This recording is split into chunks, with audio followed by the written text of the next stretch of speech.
Welcome back for our latest adventure with On the Roads. Today we're taking you on a journey through southern Africa that is equal parts thundering power and vintage elegance.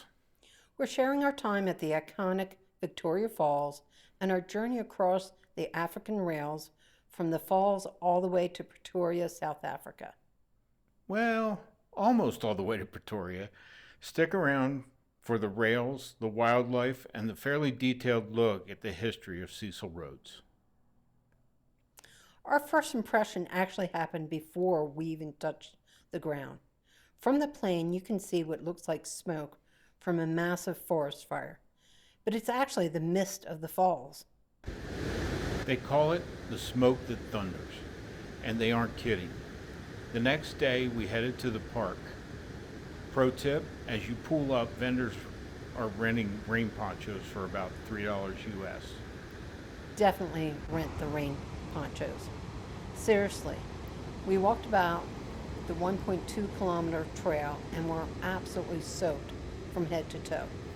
The falls were overflowing with rainwater, making the roar almost deafening. It's its own microclimate. We were laughing the entire way.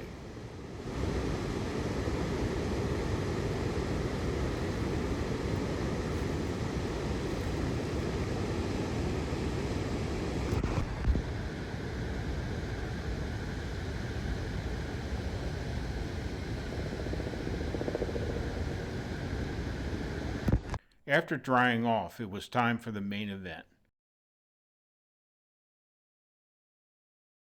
We started our rail journey on the legendary Rovos rail, departing from the historic Victoria Falls Hotel.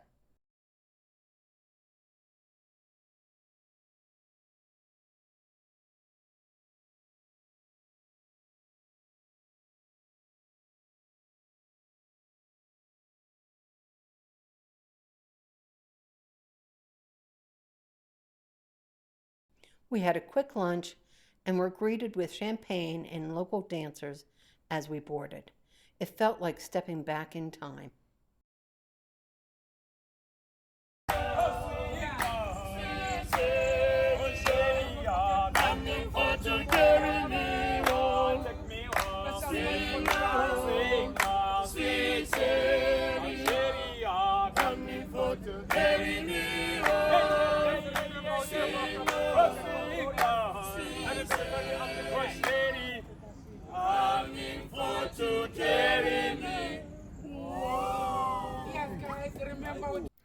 A little context. Rovos Rail was founded by Rohan Voss.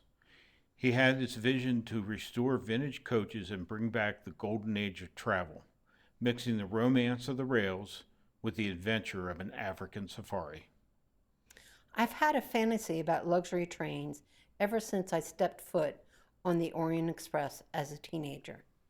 Stepping into our Pullman cabin, that dream finally became a reality. Now the Pullman cabin is beautiful, mahogany everywhere, a sofa that converts to a double bed, and a full bathroom.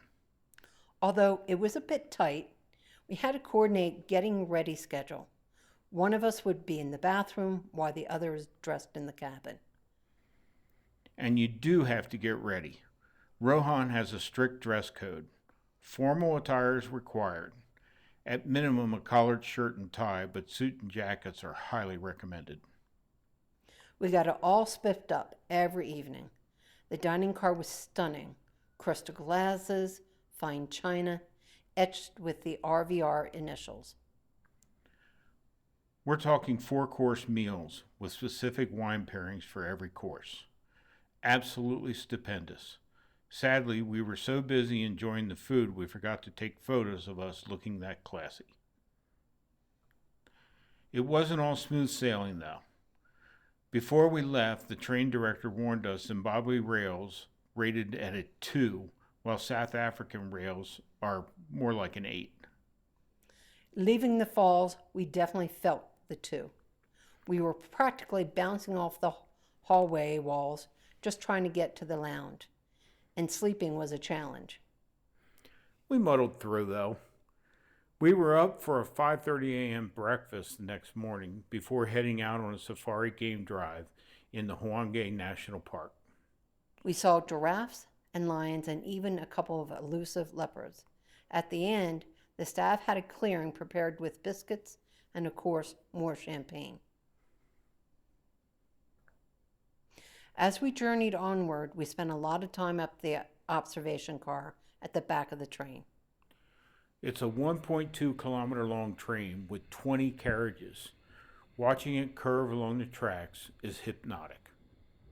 Our next stop was Matabo National Park, where we saw ancient cave paintings that are over 200,000 years old.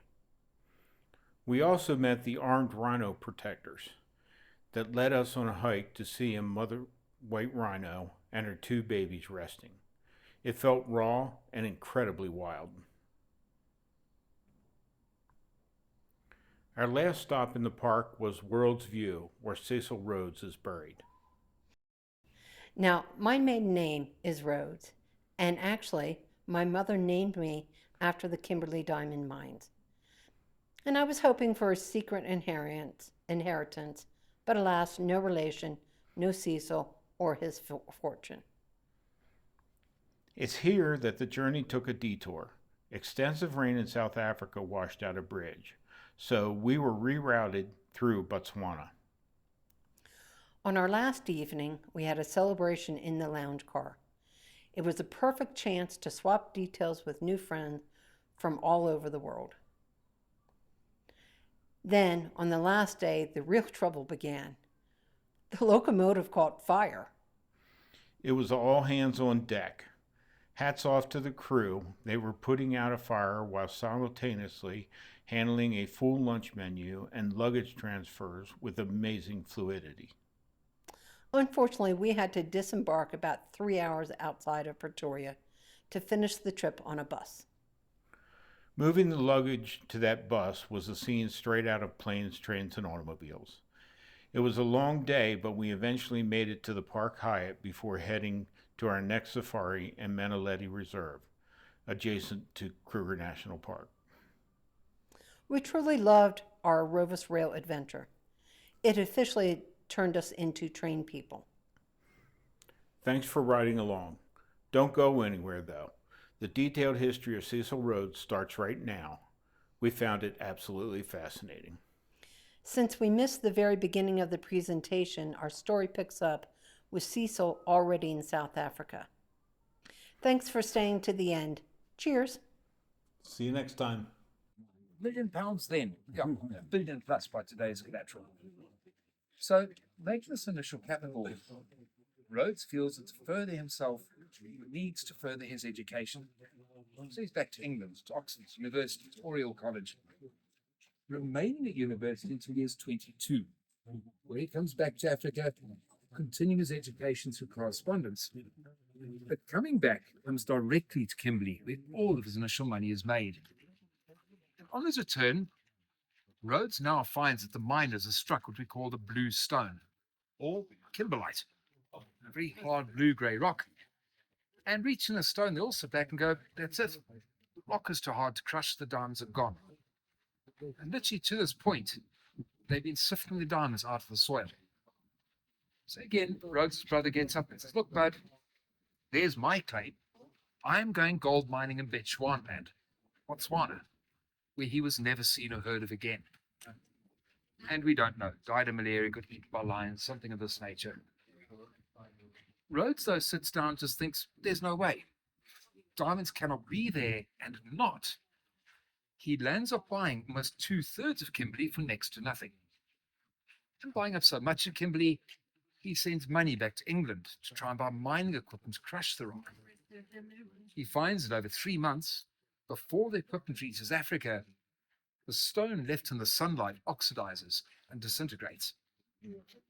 Well, today we now know the miners have struck a diamond pipe. It's this cone-shaped core of blue-grey conglomerate going straight down, which is, in fact, where the main core of gemstone quality diamonds is found. He wakes up one morning and is a multi-millionaire overnight. And with that, he founds De Beers. still today, the biggest diamond conglomerate in the world. He's 22 years old. And at the same time as this, Rhodes then has a second heart attack. 22, doctors come to say, chap, you have 6 months to live. Incredible. He did live to 49 in his life, having 6 heart attacks. And his death is found of a hole in the heart. Of course, now we know that's a cause, the symptoms of TB or asthma through bad circulation. And I think equally with the limited medical knowledge, amazing he lived as long as he did. Again, he's a big man. He's 6'3", so 1.87 m, 250 pounds, got 120 kilos, smoked, drank, didn't exercise. The heart condition, just throw everything out there. But I think also this point where history talks about Rhodes as being this driven man. 22, told he has 6 months, he literally could have gone either way. In fact, within 1 year, Rhodes diversifies. He's buying up land for agriculture and cattle farming. He gets involved in the gold mining of the Witwatersrand. His estate still has some of the best wineries in Cape Town. Anything opening, he's got the money to the biggest and the best. 1880, at the age of 27, he becomes a member of parliament down in the Cape. 10 years later, he's prime minister. 37, he's one of the youngest PMs in the world. But important again, as member of parliament, Rhodes is the second white man to push and finally have passed into law that the black man be given the vote. That actually becomes law in the Cape Province in 1888. And I must say, I like his words, and he's very simple. Any person of logical thinking, willing to do an honest, hard day's work and capable of signing their name, even as only X, must be treated as an equal. There should be no black-white coloured segregation. It's then unheard of, let alone legislated for. And of course, that had a huge effect in pushing the Dutch, the Afrikaans, north, away from the Cape region, while we had the Free State, Transvaal, and so on. As Prime Minister, Rhodes only remains as PM from 1890 to 1895, his resignation finally being forced at the Jameson raid. Now, we got to the grave, you find Dr. Jameson is buried on Rhodes' right-hand side, for being his right-hand man. But to understand the raid, we have to go back. Initially, to consider that in Rhodes' life, 2/3 of the world was controlled by Britain. Rhodes' lifetime, the sun never set on the empire. His greatest ever ambition was to have world peace.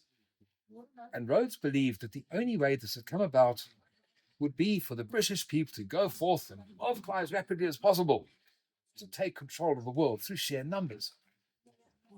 But with that overriding ambition of world peace through British domination, his next great ambition was the Cape Town to Cairo Railway. Again, the concept to control the transport through Africa, the British could take control of the whole of Africa. So in 1895, that railway line had reached as far as Mafeking, in the Northern Cape, on the Botswana-South African border.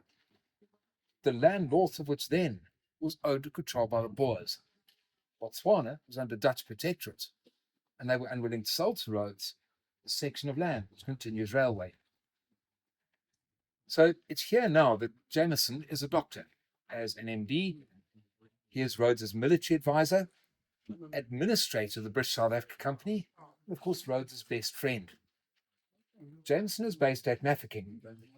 He comes down to the Cape and has a number of meetings with Rhodes to discuss the possibility of attacking the Boers, or more specifically Paul Kruger, what is now Pretoria, to take control of not only Bechuanaland, but all of the Boers' land. There's lots of discussions about large gold deposits being found in their territories, and that Rhodes wants control of this.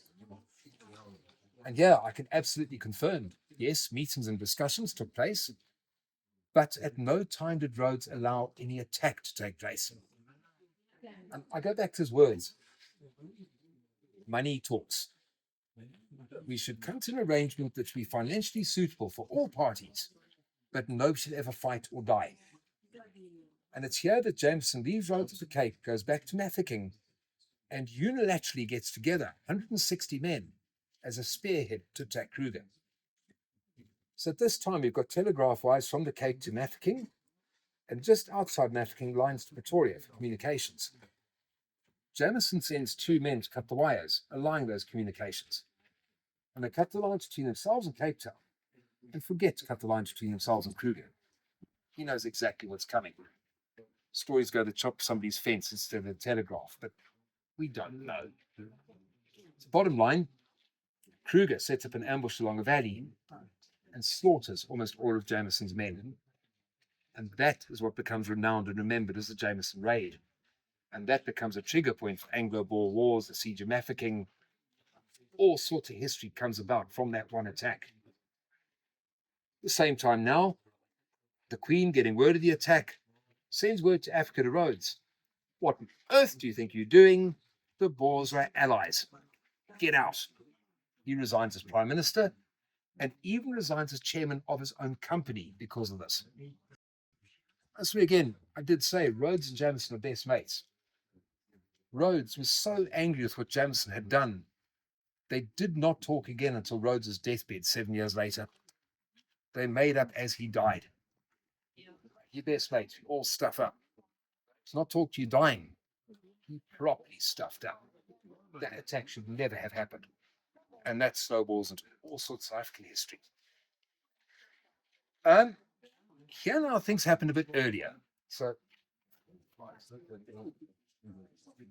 1888, as South Africa opened up and diversified, Rhodes looks northwards to this country. That's Beadland, few hunters, traders, but no major European population in the region. Rhodes sends a delegation of men north to sign what we know as the Rudd Concession. Which is again very simple. A mining agreement between Matabele and now the British South Africa Company, which we should explain. So, 1888, Britain wants control of the Southern African sub-region, but does not have the money to finance a takeover. Rhodes comes in with his money from his gold and his diamonds, says, right, everything's been a country empire, and now financed by Mr. Rhodes. And he creates the British South Africa Company, which, in the name of the Queen, takes control of all British interests. In fact, when Rhodes dies in 1902, he owns 6 countries. He has 2 named after him, Northern and Southern Rhodesia, or Zambia and Zimbabwe. But he owns Malawi, Uganda, Botswana, big chunk of South Africa. One of the few times in history where countries are owned by an individual or a company, not a country and empire. Yet at his death, all of these countries are given to Britain. And of course, for ourselves, it's a bit of a sore point. When Rhodesia claimed independence in 1965, we were forced to pay Britain for our independence. They never paid for us. Everything's paid for by Rhodes. Anyway, long stories. So yeah, very simply, 1888, the Rudd Concession, 200 men be allowed to this country to dig holes in the ground. Nobody explains to the Black King, like any economy, put a few white men, it's going to grow. There's no way it's 200 guys. But in exchange for mining rights, Lobengula, as our last king, was paid out 1,000 Martini Henry rifles with 100,000 rounds of ammunition. His promise to gunboats to sail on the Zambezi, that was still being built in the time it was left, given the equivalent of 50,000 pounds sterling in gold guinea coins. Initially 10,000 pounds, then 100 pounds a month paid over the time, and bales of cloth, jewelry, beads, rubbish for women and children. But the agreement literally that 200 men dig holes. Now, our king is no idiot.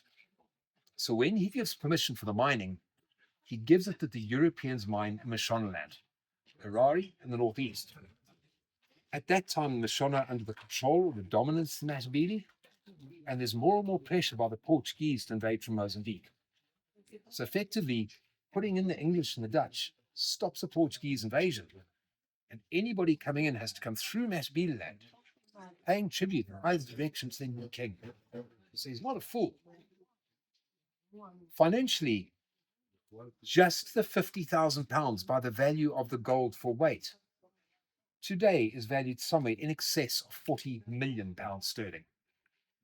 That's just talking gold weight, forgetting historical value. Then I think my family arrived 4 years later. We paid tuppence an acre for land. £50,000 was a massive deal. But it's exactly what happens. Hundreds of people start moving in, now trying to get permission to farm, to hunt, to then set up shops, sell equipment to the miners. All of these coming to the Black King to get permission to do this. With his gold and his rifles, Lobengula tends to argue and fight these requests. Verbally, not physically. Eventually, sign agreements, go away, do what you're going to do, leave me alone. 1893, after 5 years of back and forth arguing and fighting, he gets so sick and tired of the white man that he gets together his royal family. This is not bad. 350 wives. Come on, gentlemen, this is more headaches than any one of us could ever have. There's a total of 20,000 people run north away from Bulawayo. King's idea, settle near the Zambezi. Wangi, Petroria Falls, he can regroup his people and start over again. Leave the white man south and east and have nothing more to do with them. So Lobengula runs away the 1st of November 1893, going north of 20,000, but sending the balance of his population of 200,000 south to hide in these hills. Again, the idea that once he's settled, his people can be called to join him. The British South African Company, seeing that evacuation, go, hang on, he's running with his rifles. What happens in a year or two? He trains his men to use those weapons, comes back, kills the Europeans, takes over again. So the company sends a column of 156 men, led by Major Forbes, to stop Lobengula and bring it back. And part of that column, top of the monument, on top of the hill, was a big monument to Major Alan Wilson of the Shangani Patrol. So they're part of the team of 156 chasing the king north. Our soldiers leave Bulawayo 22nd, 23rd of the month, about 3 weeks later. Our Black King, realizing he is being chased, sends back 10 men with gold, diamonds, and ivory to give to the white man as a peace offering. Not a fight, yeah, just leave us alone. These 10 warriors come up to 2 troopers at the back of the column chasing them. Seeing these 2 white men go, here you go, there's a peace offering, give it to your king. They looked at that wealth and said, thank you very much, have a nice life. And instead of handing it to their superiors, hide in trees and bushes, allowing the king to continue being chased. So again, a long story short, as they're running north, we've got heavy rains, wagons are getting stuck in the mud, guys are getting sick. By the 3rd of December, time's up. Food's finished, men have been left behind, we've got to go home. Major Wilson comes to Major Forbes and says, look, I know we've got to go, but give me one last throw of the dice. I'll take a small group of men, we'll run ahead of the column and see, can the king be captured? If not, we'll leave.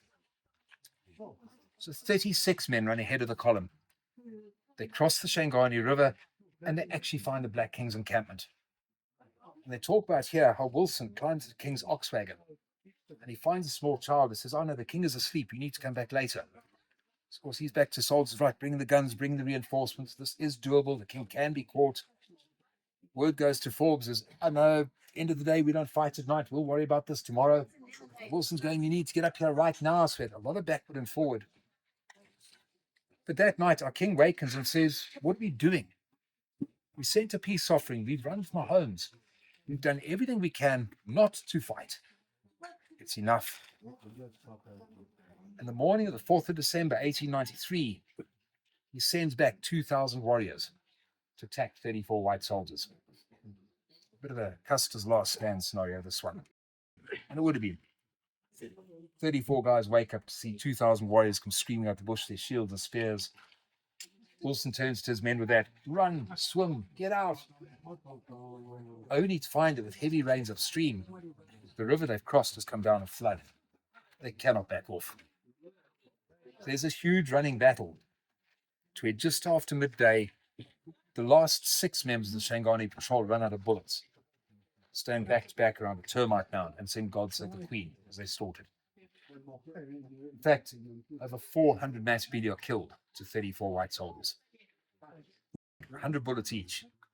They did an impressive job in overwhelming odds. But our surviving mass BD run back north to the king. Of course, he killed the white man, what now? Lobengula sends people back here to tell people here what's happened. They fought, they killed, now it's time to fight. And 200,000 Mashpili start building regiments, raiding pioneers, attacking settlements, and it's that raid, kill, disappear. Troops in Bulawayo retaliating, snowballing into battle that lasts nearly 3 years. And here's where I find 1894, 1895, the initial skirmishes. 1896, the major fights, which is where now we have Lord Baden-Powell being brought in. All of this is only stopped by Rhodes himself. On 5 occasions, Rhodes comes alone, unarmed, on horseback, into these hills. He finds a valley in the rocks and sits. And the Mashpili come out of the rocks around, sit and talk. September the 22nd, 1896, here with a number of his friends, all of them unarmed, signing a treaty of peace. 1896, here's one of the richest men alive. He could have paid thousands of men, fight, make peace, whatever. Honestly, I don't know if it was bravery or stupidity that made him do what he did himself. I will say, though, that by doing this, he gained an incredible respect. And in one of his rides, found his gravesite. And still today, this hill is called the Malindi Zimu, the dwelling place of the benevolent spirits. The Mashpili believed that the spirits, all the great kings and warriors that died, would rest upon the hill. The people then come here to pray. For Rhodes to come along, that's on the burial. Permission had to be given by the Africans for that burial. In fact, Rhodes died 26th of March 1902 in Muizenberg in Cape Town, 49 at his death, and the richest man in the world at that time. Of course, the request for the burial, word had to come from the Cape up here, sit and talk. Took a week. An old family friend was then given 1 week to carve the grave 6 foot deep into the rock. It's carved with hammer and chisel, buried with his feet facing north, always into the unknown. Rhodes's body was then brought from the Cape to Bulawayo by train, from Bulawayo on the back of a gun carriage, to be buried up here on April the 10th. So, days a bit like today, 2 weeks in the sun, didn't have refrigeration, so it'd be fairly powerful by the time he got up here. It is said that never in living memory have more people lined the streets and the railway, all the way from Cape Town to Bulawayo, to salute his body as it passed. I have family photos taken at the funeral. 3,000 people surrounded that grave. 2,000 black, 1,000 white. And for me, famous guys. Courtney Slew, one of our great pioneers. Kipling said he didn't make it, but did write the eulogy. And then the chiefs and leaders of the African tribes. And as Rhodes's body is lowered into the grave, the Mashpili surrounding salute the body with the royal Bayete, Balinkos. Salute, tribute, only ever given to honor a king. He is the first European in history to be honored like this. One of only 2. Last was Queen Elizabeth in 1957. Drove into Bulawayo and was saluted. She's royalty. Here's this commoner, fish in the history, hated by the Africans and did these terrible things. Well, if he's hated like everybody says, why did they allow his burial on their sacred hill? And at the death and burial, honor him the way that they did. And then I just think, were it not for the greed of 2 guys in 1893 stealing the original peace offering, Wilson and the boys wouldn't have died in that first fight. 3 years here wouldn't have happened. Rhodes probably wouldn't have found this hillside. So much could be totally different over something so stupid. So since we can't change it, with Rhodes' death, he was never married, so officially said to be homosexual. Who cares what this man's preferences were? Look at his legacy. Today, the Rhodes Scholarships. 160 scholarships around the world each year are still funded and paid for by his estate, over 120 years after his death. And we've had some big names. Bill Clinton, Bob Hawke, Tony Abbott, Turnbull, half a dozen Canadian prime ministers, a couple of All Blacks captains. There's famous people alive. He's paying their educations. This park is still funded by the estate. Fitzgerald Hospital in Cape Town, where your first open heart surgery took place, Dr. Barnard, still funded by Mr. Rhodes. There's a Rhodes Mandela Trust, again, all educational based.